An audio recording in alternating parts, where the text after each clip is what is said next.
but I wanted him to be. Am I, then, not a human creature like the rest of them? Yes, I know, of course. Yet no harm was done to anyone by my writing to him that I can see. Pardon me? To whom? To Boles, of course.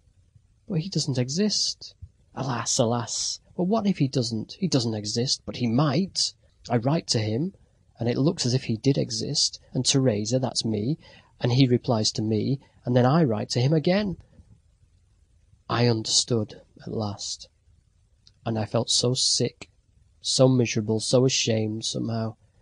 Alongside of me, not 3 yards away, lived a human creature who had nobody in the world to treat her kindly, affectionately, and this human being had invented a friend for herself.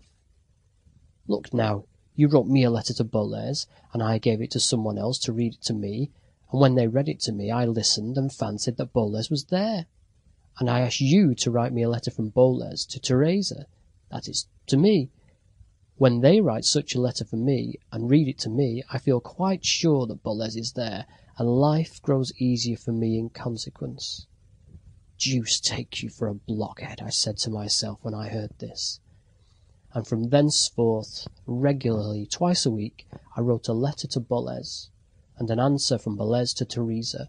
I wrote those answers well. She, of course, listened to them and wept like anything, roared, I should say, with her bass voice, and in return for my thus moving her to tears by real letters from the imaginary Boles, she began to mend the holes I had in my socks, shirts, and other articles of clothing.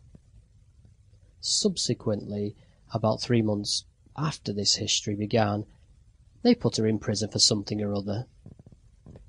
No doubt by this time she's dead. My acquaintance shook the ash from his cigarette, looked pensively up at the sky, and thus concluded, Well, the more a human creature has tasted of bitter things, the more it hungers after the sweet things of life, and we, wrapped round in the rags of our virtues, and regarding others through the mist of our self-sufficiency, and persuaded of our universal impeccability, do not understand this.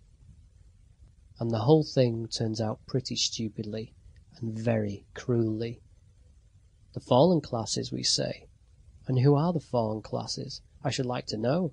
They are, first of all, people with the same bones, flesh, and blood, and nerves as ourselves. We have been told this day after day for ages, and we actually listen.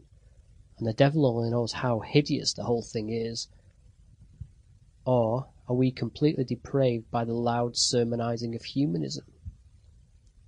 In reality, we also are fallen folks, and so far as I can see, very deeply fallen into the abyss of self-sufficiency and the conviction of our own superiority.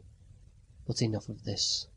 It is all as old as the hills, so old that it is a shame to speak of it. Very old indeed. Yes, that's what it is. The End of Her Lover by Maxim Gorky.